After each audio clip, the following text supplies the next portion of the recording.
Buenos días a todos. Damos comienzo entonces al Ateneo Bibliográfico del Servicio de Cirugía y Urología Pediátrica del Hospital Italiano de Buenos Aires.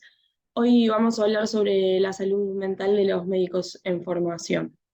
Este Ateneo está coordinado por la doctora Orma Echea y como presentadores tenemos a los doctores Nicolás Díaz, becario de tercer año, la doctora Renata Gietz, residente de tercer año, y quien les habla, Pilar Copari, residente de segundo año.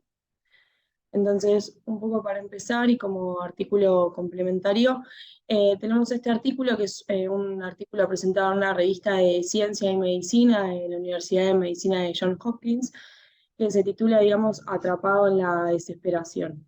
Y tiene como pregunta disparadora el por qué, digamos, los médicos en formación experimentan depresión y suicidio en tasas muchísimo más altas que la población general, y cómo es que nosotros podemos entonces ayudarlos o ayudarnos. Un poco algunos datos objetivos que plantea a raíz de esta pregunta muestran que o informan que cada año hasta 400 médicos se suicidan en los Estados Unidos, que la prevalencia de la depresión entre los médicos residentes es de alrededor del 29%, y esto involucra o implica que es más de 3 veces la tasa del público en general, y es una tasa que hoy en día está en aumento. Y por otro lado, como otro dato que aporta, es que las mujeres médicas se suicidan entre 2,5 y 4 veces más que la tasa general. Entonces, un poco volviendo, digamos, a la pregunta que dispara este artículo de por qué los médicos en formación experimentan depresión y suicidio a tasas mucho más altas, el artículo va desarrollando diferentes conceptos, dentro de los cuales a mí me pareció importante destacar.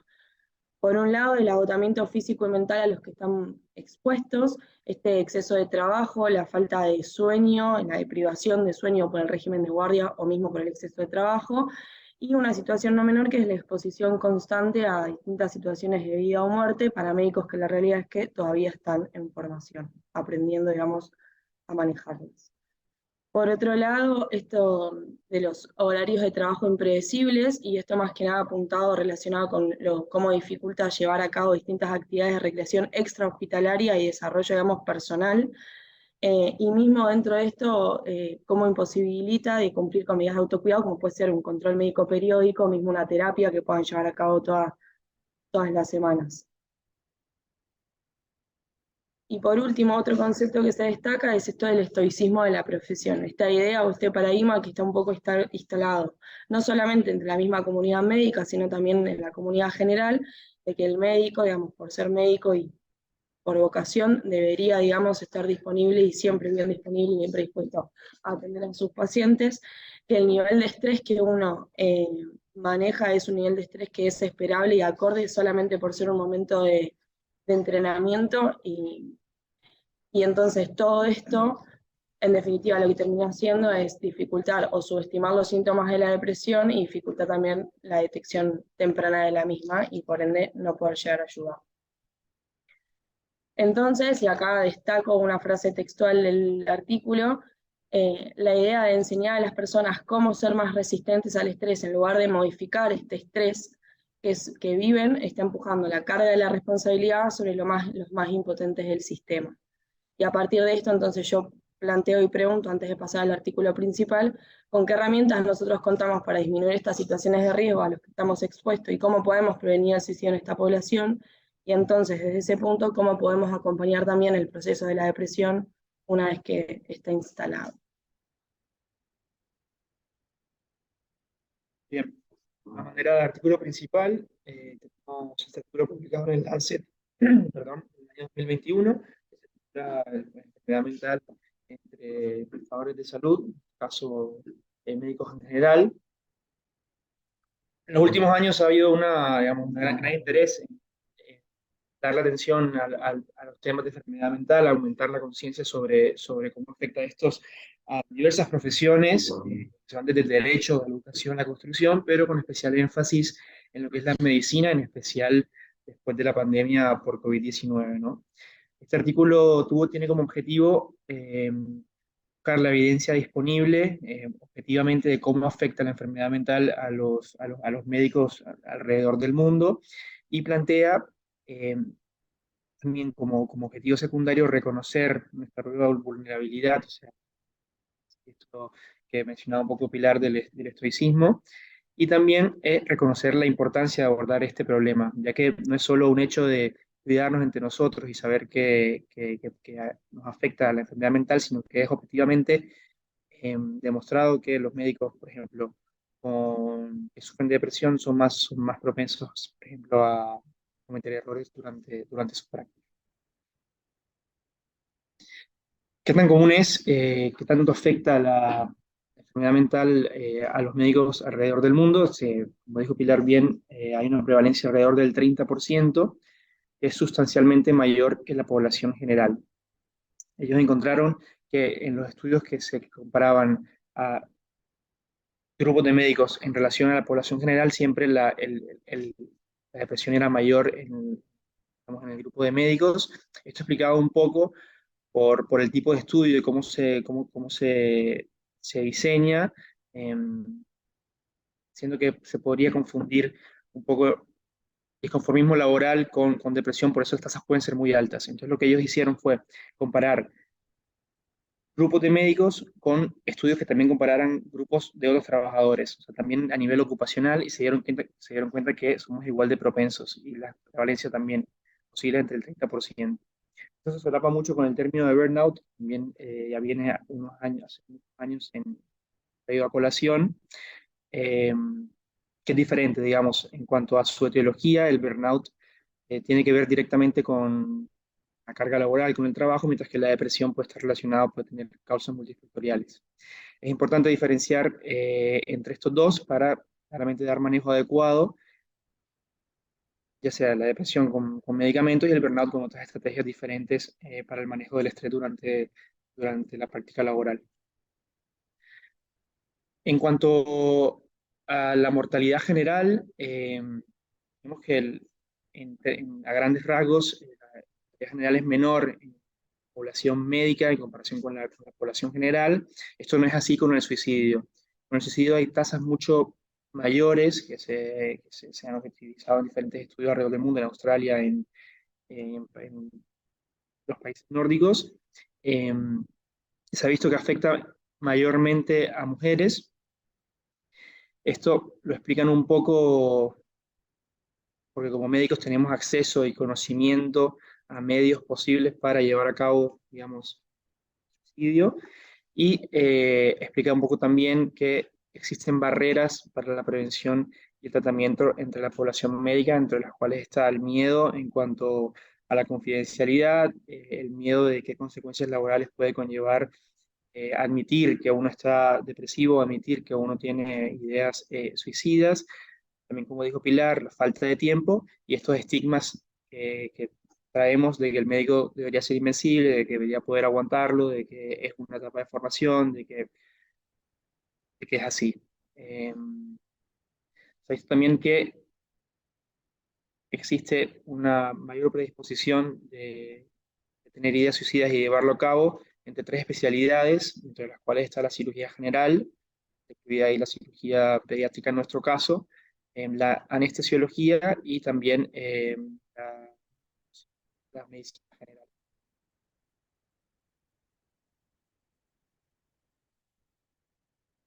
Bien.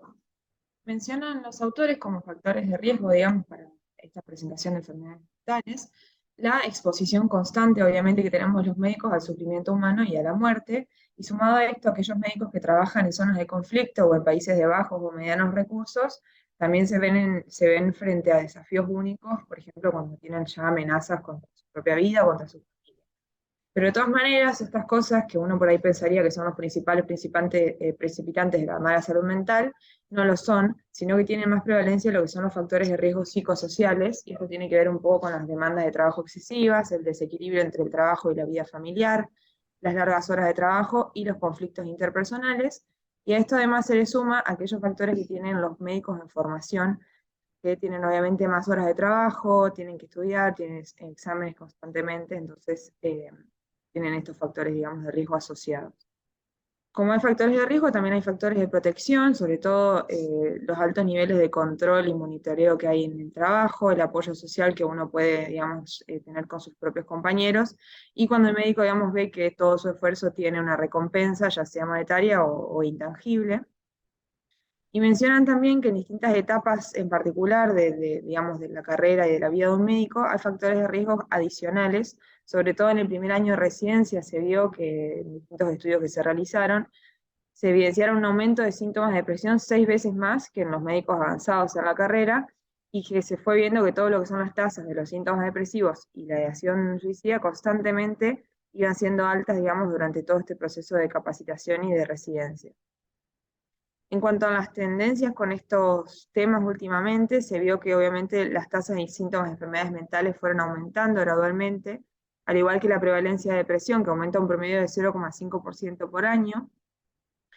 En cuanto a los factores de protección, se ha visto que cada vez se están erosionando, han disminuido, los médicos empiezan a tener un poco de menos sentido de control y de autonomía en su trabajo. Esto tiene un poco que ver con la carga horaria, la necesidad de hacer tareas administrativas que por ahí no tienen mucho sentido. Y sumado a esto, cambios en las expectativas sobre la carrera, porque se ha visto que últimamente hay como un enfoque por parte de las facultades de medicinas de intentar hacer un equilibrio un poco mayor sobre lo que es la vida social y la vida laboral, entonces esto, digamos, añade otra exigencia a la carrera.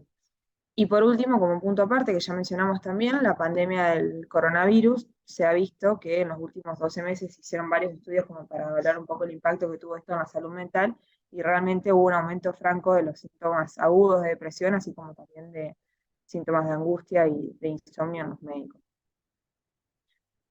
Plantean entonces al principio algunas posibles soluciones para estos problemas. Mencionan que es muy importante hacer intervenciones tanto en la prevención de esta situación como en la recuperación durante la misma y luego en el regreso al trabajo, y que las mismas tienen que ser dadas a nivel individual, pero también organizacional. Y a su vez que tienen que ser desde el principio de la vida del médico, digamos, desde su formación hasta la jubilación. Y plantean este esquema en donde, como se puede ver, primero sitúan al médico en la Facultad de Medicina, en donde van mencionando distintas medidas que se pueden llevar a cabo, que después voy a mencionar. Después el médico junior y el médico ya avanzado en el sistema de salud, y por último el médico que está en vías de retirarse o ya jubilado, también las distintas medidas que se pueden tomar en esta etapa. En cuanto al médico como, digamos, persona individual, hacen hincapié en que debería de tener una base para desarrollar hábitos saludables y conciencia de sí mismo, y poder solicitar ayuda cuando sea necesario sin ningún tipo de vergüenza, y poder saber utilizar mecanismos de afrontamiento efectivos. Y acá se tiene que, digamos, involucrar lo que son las facultades de medicina, donde se sugiere que en el mismo plan de estudio ya empiecen a incorporar distintos conceptos para un desarrollo progresivo de autoconciencia, habilidades de afrontamiento, y fomentar el apoyo entre los compañeros, fomentar la resiliencia y el optimismo. Y como una segunda oportunidad en donde se podría reforzar todas estas habilidades de afrontamiento, destacan, digamos, los primeros años de vida laboral en lo que sería el médico junior. A su vez, obviamente, es vital también garantizar servicios que sean de buena calidad y que los tratamientos adecuados estén siempre disponibles para cuando se requiera.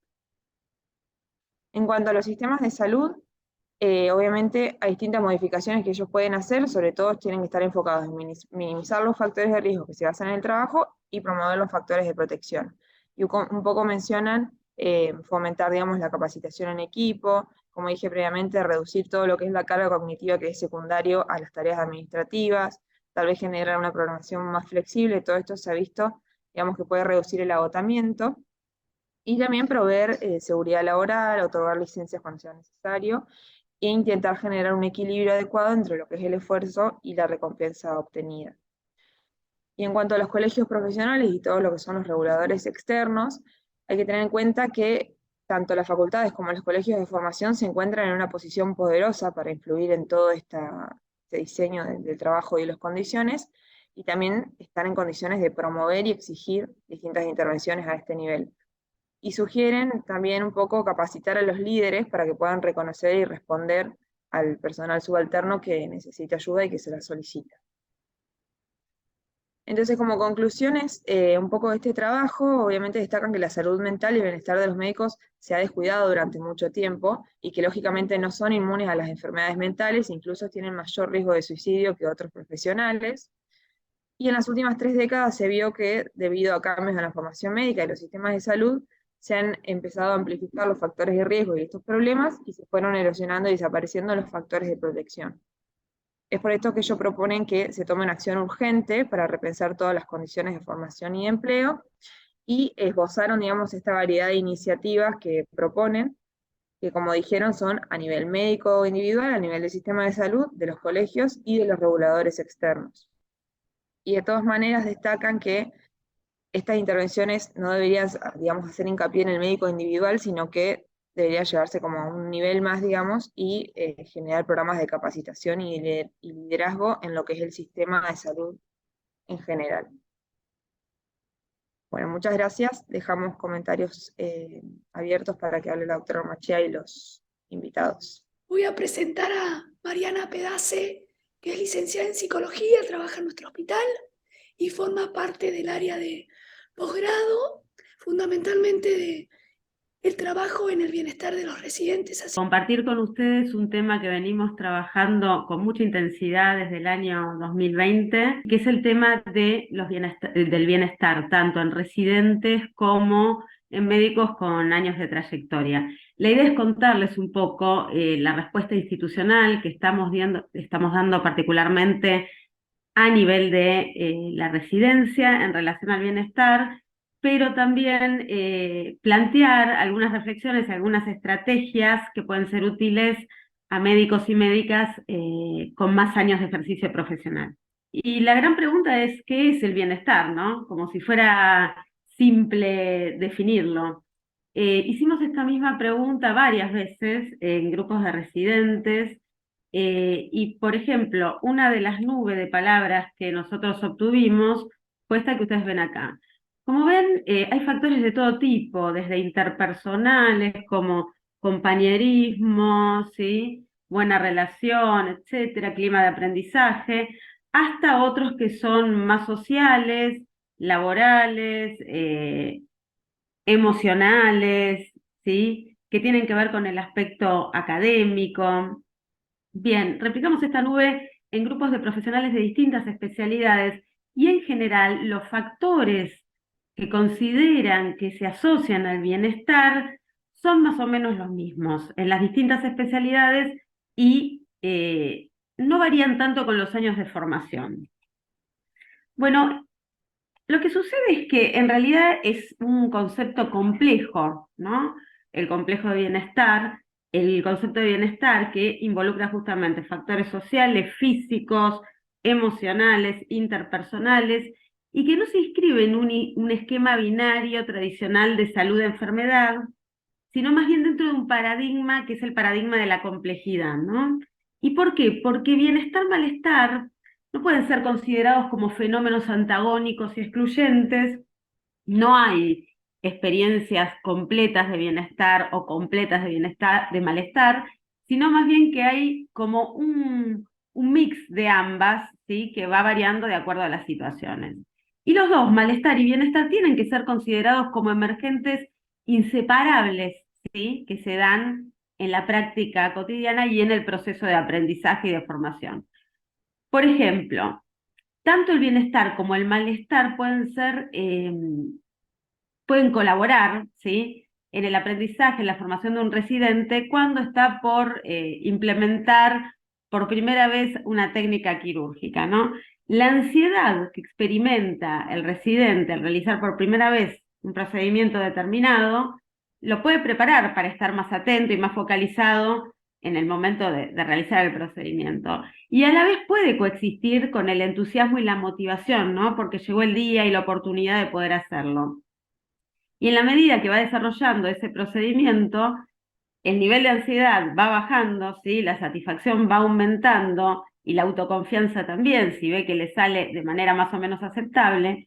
Y esto entonces hace que esté incentivado para volver a intentarlo la próxima vez. Entonces se trata de saber gestionar los emergentes bienestar y malestar y no de tratar de anular uno de los dos. Ahora, antes de poder organizar cualquier programa de bienestar dirigido a un sector, por ejemplo, de una institución como puede ser los residentes, hay que definir y explicitar justamente qué entendemos por bienestar, porque la idea que tengamos de lo que es o lo que no es el bienestar va a determinar directamente las acciones que vamos a tomar, ¿sí? Y las intervenciones que podemos desarrollar. Hasta la fecha, cuando desde el Departamento de Posgrado nos pusimos a trabajar en un programa de bienestar, lo que encontramos fueron intervenciones más bien enlatadas, ¿no? Por ejemplo, programas de mindfulness, o de meditación, de yoga, dando por sentado que eso era lo que por ahí cualquier profesional en formación necesitaba como para sentirse mejor, ¿sí? Durante su formación profesional, independientemente del momento y el contexto de esa residencia en particular.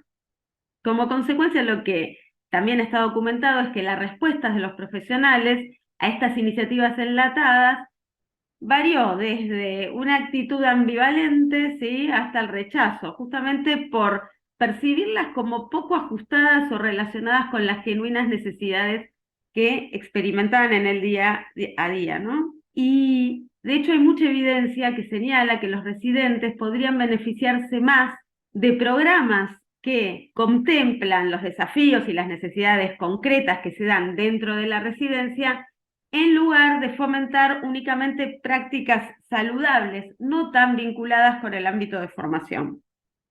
En este sentido, desde el área de residencias y becas del Departamento de Posgrado, pensamos que para que un programa dirigido a promover el bienestar de residentes y becarios sea efectivo, es indispensable indagar y conocer el significado del bienestar para esta población de residentes en este contexto y en este momento histórico, como para poder desarrollar acciones acordes a sus necesidades, ¿sí? Los objetivos de nuestro programa justamente fueron ofrecer un espacio de escucha y contención a todos los residentes que se acercaran, ¿sí?, y también a responsables de la residencia, facilitar justamente la búsqueda de estrategias de afrontamiento también para resolver conflictos, para mejorar el clima de aprendizaje, propiciar también el desarrollo de habilidades para gestionar el estrés, gestionar el malestar, gestionar el cansancio, ¿sí? Y también las relaciones interpersonales y la forma de comunicarse con otras personas del hospital, y también producir conocimiento acerca de qué es justamente lo que considera bienestar este grupo de residentes y becarios del Hospital Italiano. Estas somos las que integramos el equipo de bienestar desde el área de residencias y becas. Acá tenemos las estrategias que pudimos implementar, o sea, para lograr los objetivos que les comentaba recién, establecimos una casilla de mail directa y confidencial para que se puedan contactar con nosotros, hicimos entrevistas individuales con residentes, becarios y responsables de residencia que lo solicitaran, reuniones grupales con residentes o con equipos docentes también, hicimos de interfaz con servicios especializados, por ejemplo, psiquiatría, o con el programa Acompañar referido a violencia, en casos específicos que necesitaran ya una asistencia más profesionalizada, ¿sí? Hicimos también talleres sobre condiciones, recursos y habilidades facilitadoras del bienestar, y el año pasado un taller en realidad, para JRs ingresantes, como para prepararlos en este nuevo rol bisagra que van a empezar a ejercer. Hasta ahora hicimos 93 entrevistas individuales desde 2020 con residentes y becarios, 28 reuniones grupales, ¿sí?, tanto con residentes como con responsables docentes, talleres referidos, por ejemplo, para residentes al estrés, a primeros auxilios psicológicos, al concepto de vulnerabilidad, ¿sí?, cómo manejar las reacciones violentas dentro del ámbito del hospital y cómo establecer una comunicación asertiva. Para justamente los JR ingresantes hablamos sobre los desafíos del rol, las estrategias para generar climas de seguridad psicológica, liderazgo, etc. Bueno, el bienestar y el malestar es un tema después de la residencia también. Si bien los residentes son la población más vulnerable a sufrir estrés por su escasa experiencia profesional, por su juventud, por las altas exigencias de los programas formativos, los y las médicas formados ya presentan problemas también significativos en salud mental, que en muchos casos son mayores a los de la población general, como antes describieron muy bien, ¿sí? En este trabajo que también presentaron, justamente el 21% refirió a estar deprimido, ¿sí?, de médicos ya con años de formación, y el 64% dijo de tener síntomas depresivos aislados, ¿sí?, en una población de 13.000 médicos. La tasa de suicidio es más alta también que en la población general, y entonces la verdad que es necesario ponernos a pensar qué es lo que está pasando, por qué se trata de una población tan susceptible, la población médica. Y por supuesto la explicación a este fenómeno no es simple, es bastante compleja, intervienen muchísimas variables, pero uno de los factores que se sospecha que puede colaborar con la prevalencia incrementada de trastornos mentales en la población médica es la narrativa heroica que atraviesa toda la medicina. Y esta narrativa exalta principalmente 3 rasgos: la habilidad individual, con la realización, por ejemplo, de diagnósticos o destrezas profesionales, la voluntad de sacrificio y el estoicismo, ¿sí?, frente a dificultades emocionales o físicas. La voluntad de sacrificio se da a través de la valoración de trabajar, por ejemplo, más tiempo del requerido, restando espacio a la vida personal y social, o también, por ejemplo, poniendo recursos propios cuando faltan para los pacientes. Esto es muy común en los hospitales públicos, ¿no? Y que de alguna manera sin querer ayuda a sostener las diferencias que existen en el sistema y las deficiencias, ¿sí?, por ejemplo, en cuanto a recursos humanos o inversión en insumos, con esta actitud sacrificada. Después está el estoicismo, que apunta más bien a demostrar una resistencia física y emocional mucho mayor a lo esperable para cualquier otra persona o profesional. Por ejemplo, también trabajar largas jornadas sin descanso, la tendencia a ignorar la angustia o el malestar derivado del propio ejercicio profesional. Y este estoicismo puede llevar a que médicos y médicas se desconecten un poco de lo que sienten y no puedan reconocer en el momento oportuno, ¿no?, sus necesidades físicas y emocionales. Y también a que tiendan a ocultar su propia vulnerabilidad, siendo reacios a pedir ayuda por ahí cuando lo necesitan. A ver, si bien la actuación médica, de acuerdo a esta narrativa heroica, puede ser verdaderamente loable, ¿no?, y beneficiar a muchos pacientes cuando se da de manera puntual y específica en ciertas situaciones, lo cierto es que cuando es frecuente y sostenida en el tiempo, deja a los médicos al borde del síndrome de burnout, de la depresión y de la ansiedad, y en algunos casos de la pérdida de motivación y satisfacción profesional, atentando justamente contra el bienestar. Justamente por estas consecuencias, en un informe de la Academia Nacional de Medicina de Estados Unidos sobre el bienestar en médicos, se dan algunas ideas como para poder reformular este tipo de narrativa prevalente en la formación y en la práctica asistencial, y esta propuesta enfatiza más el humanismo que el heroísmo. Entonces, por ejemplo, en vez de imaginarse a la medicina como un conjunto de personas brillantes que salvan vidas, sin pensar en su propia vida emocional o personal, el objetivo que deberíamos plantearnos como comunidad profesional sería lograr una cultura de trabajo en equipo que reconozca las necesidades humanas, tanto físicas como emocionales, y que no se les pida sacrificios a los médicos. Existen modelos organizativos de gestión sanitaria para poder hacerlo, pero por supuesto es indispensable la colaboración a nivel de políticas nacionales e institucionales, además de cambios en la formación de grado de los médicos para poder lograrlo. En el último tiempo, cada vez por suerte se promueve más la atención centrada en el paciente, ¿verdad? Es algo como muy frecuente, con una mirada integral que contemple aspectos biopsicosociales, ¿no?, y la situación particular de cada paciente. Sin embargo, no se ve la misma consideración respecto de la persona del médico. Entonces, ¿de qué manera podemos incluir el bienestar en la práctica profesional? Hay 3 componentes centrales: informándonos, conectándonos y flexibilizándonos. Vamos a hablar ahora de iniciativas más relacionadas con lo individual, ¿sí?, con estrategias que se pueden implementar a nivel individual, ¿sí?, para poder favorecer el bienestar, aunque por supuesto este se inscribe en el marco de ciertas políticas, cierta situación económica, cierta institución, etc. Una de las maneras para, por ejemplo, que médicos y médicas estén atentos al bienestar es empezar a hablar, empezar a transmitir información, ¿sí?, en equipos de salud sobre ciertos problemas, ¿sí?, sensibilizar, por ejemplo, sobre la detección, el impacto, la interferencia, las banderas rojas del estrés, ¿no? Que el estrés, por ejemplo, tiene un gran impacto cuando es muy elevado en cuanto a la atención, la retención, la memoria, el análisis, la toma de decisiones, ¿sí? Y también cuando uno puede percatarse de que ya el estrés está pasando de castaño oscuro y por ahí tiene que recurrirse a otro tipo de ayuda profesional. Otra manera, otro componente, es conectarse, ¿sí? ¿Conectarse con qué? Con lo que cada uno siente y lo que le pasa, ¿no? Y permitiéndose también conectar a nivel de las emociones con los demás. Pero ¿para qué conectar? O sea, no es una cuestión romántica o lírica, ¿sí? Sino que al hacerlo, la emoción, una emoción intensa, una emoción desagradable, pierde intensidad, ¿sí? Cuando uno se conecta, se reduce el impacto que el malestar tiene sobre el funcionamiento cognitivo, por ejemplo, como hablábamos recién del estrés.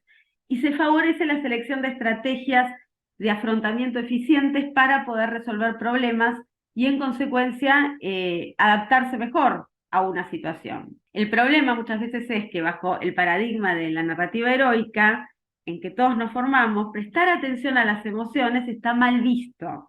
Y al contrario, se alienta todo el tiempo a disociarse de las emociones, ¿no? A dejarlas de lado. Y cuando algún profesional se lo ve movilizado efectivamente o genera como una gran sorpresa en los demás, o bien puede ser tildado como de débil o problemático, ¿sí? Una técnica para poder conectarse y gestionar las emociones intensas y poder modificarlas es la técnica RAIN, que tiene que ver con justamente reconocer, empezar a prestar atención y poner nombre a lo que uno siente, aceptarlas, ¿sí? No intentar suprimirlas o juzgarlas si están bien o están mal, simplemente que están ahí y son y tienen una finalidad. Investigar, o sea, aceptar, tratar de ver en qué condiciones se dan, ¿sí? Cuáles son los disparadores que las generan, y no identificarse, que tiene que ver con poder tomar una distancia de esas emociones y ponerlas en perspectiva. Otro paso tiene que ver con flexibilizar las estrategias de afrontamiento, y es empezar a conocer que hay distintas maneras de gestionar la emoción. A algunos les sirven las técnicas cognitivas, que tiene que ver, por ejemplo, con pensar interpretaciones alternativas a distintas situaciones que nos preocupan, ¿sí? Muchas veces lo que pensamos, el enfoque que tenemos de una situación, es lo que nos genera malestar. Y buscar perspectivas diferentes puede ayudar justamente a mejorar el malestar desde el punto de vista de la preocupación. Después existen las técnicas de relajación, como hablábamos antes, técnicas físicas que tienen que ver con la actividad, técnicas expresivas que están más dirigidas, por ejemplo, a expresar la emoción a través de cualquier actividad artística, etcétera, ¿sí? Estas tres acciones que mencionábamos recién, dirigidas a incluir el bienestar en nuestra práctica profesional, informarnos, conectarnos y flexibilizarnos, hacen referencia a la posibilidad de gestionar nuestras emociones y las de los demás de manera inteligente. Y acá quiero mencionar el concepto justamente de inteligencia emocional. Aunque se proponen muchas definiciones de lo que es la inteligencia emocional, una de las más aceptadas es la que la define como un conjunto de habilidades verbales, no verbales, que permiten a una persona poder reconocer, expresar, evaluar y actuar en función de las emociones que siente, con el fin de guiar el pensamiento, ¿sí? Y las decisiones de manera satisfactoria frente a las demandas y las presiones del entorno. Como pueden ver en este gráfico, es un concepto que está dividido en 5 áreas, que tiene que ver con lo emocional. ¿En qué campos de la medicina puede ser útil la inteligencia emocional? Bueno, en la relación médico-paciente y en aspectos vinculados con la calidad del cuidado y la satisfacción, ¿sí?, del paciente y del profesional, en el rendimiento, en el nivel de implicación y de satisfacción profesional propiamente dicha de los médicos, en el diseño de programas formativos y también en el entrenamiento y el desarrollo de habilidades de comunicación clínica. Un médico con adecuadas habilidades de comunicación clínica, como demostró un estudio, disminuye el número de demandas recibidas, ¿sí?, en términos legales o también institucionales, pero también aumenta el grado de adherencia de los pacientes a los tratamientos y el nivel de satisfacción en la consulta. Muy bien, como para finalizar y dar un poco de tiempo a la discusión, la medicina actual ya no puede basarse únicamente en una narrativa heroica que pondere la habilidad individual, el sacrificio y el estoicismo, ignorando una visión humana del médico como un ser justamente biopsicosocial. La alta prevalencia de problemas de salud mental y de burnout en médicos en formación y en profesionales de trayectoria, la vacancia de puestos en los concursos de residencia y la falta de motivación y de satisfacción profesional que se ve entre profesionales, pero particularmente entre los jóvenes, nos exige reflexionar sobre el costo que tiene para la comunidad médica entera no poder contemplar dentro de la formación y de la gestión de las instituciones la salud mental y el bienestar. El desafío de cada institución va a ser pensar qué es el bienestar para sus profesionales en base a sus necesidades reales, ¿no? Asistenciales, académicas, intelectuales, emocionales, sociales, etcétera. ¿Cuáles son los factores que lo facilitan y cuáles los obstaculizan? ¿Y qué estrategias se pueden desarrollar para potenciarlo? Conseguirlo, sin duda, es un esfuerzo conjunto y es contracultural. Va en contra de justamente los antiguos paradigmas relacionados con la actitud heroica, ¿sí?, en la medicina. Pero sin embargo, vale la pena el intento, ya que no solo va a redundar en beneficio de los profesionales, sino también de los pacientes y de la calidad asistencial que se pueda dar en cada institución de salud en particular. Que estamos acá, alguna vez nos pasó todo lo que vos dijiste. El estrés, la motivación, el cansancio, y creo que es fundamental empezar a hablarlo y tomarlo como algo que realmente nos pasa y no ponerlo bajo de la alfombra como que está mal. Así que te volví a escuchar y es un placer escucharte, y por eso la idea de este tema y de este Ateneo, ofrecerlo a residentes, a becarios y a profesionales de salud, porque no solamente en residentes y becarios. Me encantaría que alguien de los que está acá presente quiera decir algo o hablar. Felicitaciones a Cirugía Pediátrica, siempre levanta la vara claramente dentro de los ateneos del hospital. Muy bien, Mariana, por todos los esfuerzos. Me da la impresión que, digamos, como macro, me parece una aproximación muy buena que podría darse en el hospital, en una fábrica, en el banco, en una familia, en un club, en todo lado donde haya suicidios. ¿Por qué? Porque hay en todos lados. Una cosa que no se dijo en el Ateneo es que el 1% de las muertes de este mundo, según Organización Mundial de la Salud, es por suicidio. Con lo cual me parece que es una incidencia, supera, por ejemplo, supera cáncer de mama, supera el VIH, supera paludismo.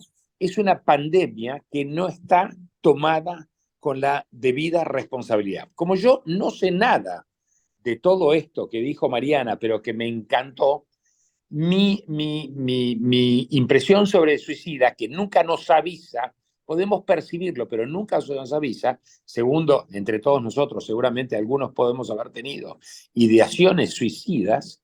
La idea es que me parece que hay que acercarse al suicida, y lo tengo ya publicado, de una manera mucho más concreta, que es: ¿querés suicidarte? Yo te suicido, quédate tranquilo, pero no te pires del piso 14, no te pegues un tiro en el baño, no te ahogues con una bolsa, no te tires debajo del tren o del subte, sino que yo te voy a ayudar a suicidarte. Esto es pensando que el día de mañana podamos tener una ley de muerte médicamente asistida. Y entonces voy a decirle: para un poquitito, pero vamos a trabajar, vamos a hacer un win-win. Yo te voy a ayudar a suicidar si yo, como sociedad, fracaso. Yo te voy a poner el asesor emocional, te voy a poner el asesor bancario, te voy a poner el asesor afectivo, te voy a poner el asesor laboral. Pero ¿saben qué pasa? Que a pesar de todo esto, muchas veces la sociedad fracasa. Perdón, la sociedad fracasa en la ayuda al suicidio. ¿Y qué es lo que hace? Patologizarlo, estigmatizarlo, seguir poniendo líneas de ayuda que la verdad es que nunca nadie demostró que sirvieran, o, digamos, enunciar una cantidad de cosas que hasta ahora no han demostrado ser útiles. Entonces, lo que yo creo es que la sociedad lo que no debe de aceptar es el suicidio traumático. Y para eso tiene que ofrecer una instancia que es que si la persona cree que el suicidio y el final de su vida es la solución a sus problemas, lo que tenemos que hacer es ayudarlo para que lo haga, no en soledad, acompañado y no de una manera traumática. Alguien podría decir, uy, está fomentando el suicidio. No, no, no. Yo esto me estoy dedicando hace muy poquito y el suicidio cada vez mayor. Vivimos en un país donde cada 1 a 3 horas un tipo se suicida. En la Argentina, cada 1 a 3 horas se suicida un tipo en Argentina. Son entre más o menos 17 y 25 casos por día. Y después recuerdo suicidios de Rafo y el suicidio de Favaloro. Entonces, a mí me molesta. ¿Qué es lo que me molesta? El suicidio traumático. Y para eso me parece que hay que ir con otras estrategias. Es el país que tiene más psicólogos del mundo, 145 por cada 100.000 habitantes. Y esto me parece que más psicólogos, más psiquiatría, más guardia, más... Me parece que no es la solución. Bueno, felicitaciones a todos. Muchas gracias, Mario. Siempre tan interesante escucharte. Sabía que estabas trabajando en el tema. Seguro, digo, ese es un enfoque cuando uno llega a una instancia donde ya no hay otras salidas. Pero créeme que también empezar a hablar del tema como un tema que se pueda poner sobre la mesa, las ganas de quitarse la vida, la depresión, la tristeza, el desgano, como algo que puede ocurrir, ¿sí? Empezar a hablar de eso ya hace que un montón de profesionales que están padeciendo la situación puedan acercarse y tratar de encararlo de otra manera. A nosotros nos pasó todo el tiempo. Cuando de golpe hacemos un ateneo en un lugar, esto es un clásico. Hicimos en distintos servicios del hospital, inmediatamente después nos vienen un montón de mails, un montón de consultas de parte de gente de ese servicio sobre situaciones particulares que están viviendo y que les generan mucho malestar. Por supuesto que esto es una estrategia institucional y de ninguna manera agota la complejidad del tema ni puede ofrecer la solución a un tema tan complejo que, como vos bien decías recién, tiene muchas variables sociales y culturales. Pero por ahí es un pequeño grano de arena como para que algunas personas empiecen a encararlo de manera diferente. Y esto tiene un efecto multiplicador. Me acuerdo de una residente de San Justo que estaba por dejar la residencia, no aguantaba más, no tenía ganas de nada, era un desastre. Y en un momento empezó a darse cuenta de que tenía que empezar a detectar cuando ella se sentía muy mal. Y por ejemplo, una de las cosas es que vivía parada cuando ella tenía que estar en consultas ambulatorias. No se sentaba porque los residentes no tenían que sentarse. Estaba el médico de planta sentado y el residente se tenía que quedar al lado mirando. Entonces, un día hablando con ella pensó, ¿por qué no, qué sé yo, agarrarme una silla y dar la posibilidad de que se incorpore mi bienestar dentro de este espacio de formación? Ella se empezó a sentar en la silla y parece un dato totalmente superficial, pero para ella significó un alivio enorme. ¿Y qué pasó? No quedó ahí, ¿no? Y no fue lo único que le generó alivio desde ya. Es un dato totalmente menor y es un alivio físico, pero también es una posición como de incluir, ¿no?, el propio bienestar dentro de esa situación, pero de golpe otras residentes empezaron a hacer lo mismo.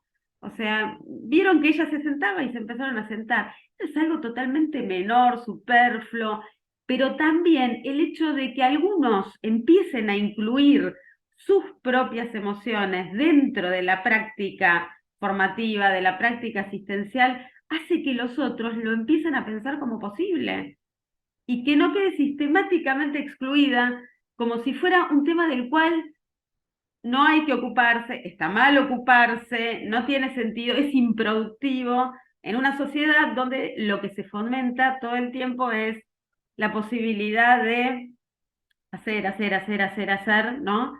Producir, producir, producir, y no de poder estar bien. A nosotros nos llamó mucho la atención esto.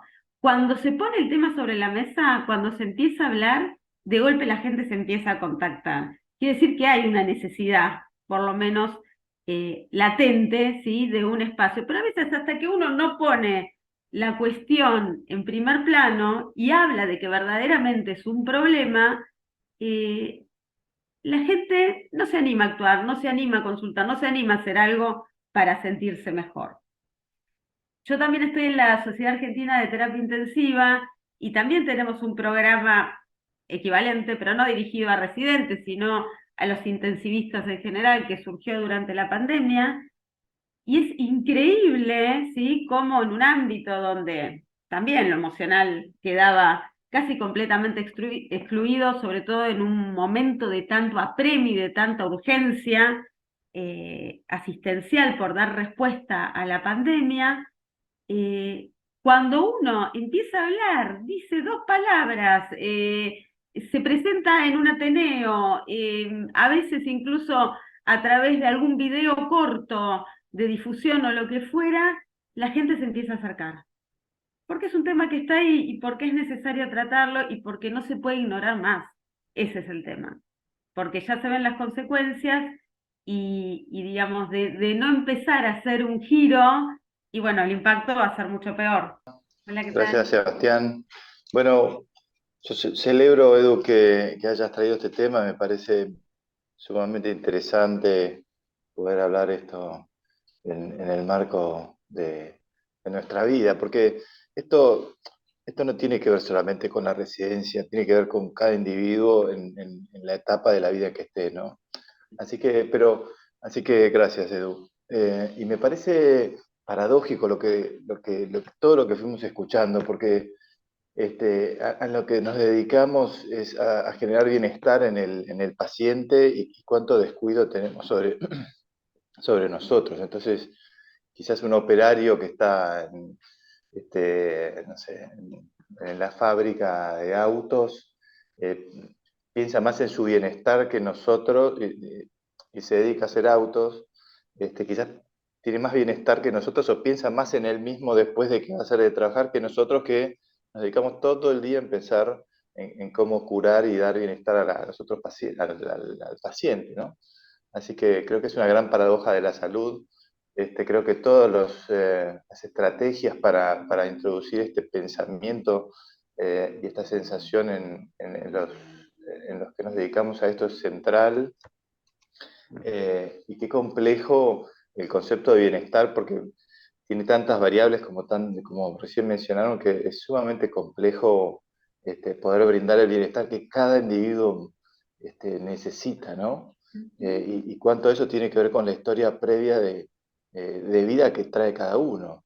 Así que me parece un tema central, que vale la pena poner un granito de arena, aunque sea chiquito, como dijo recién Mariana. Así que muchas gracias. Y muchas gracias otra vez.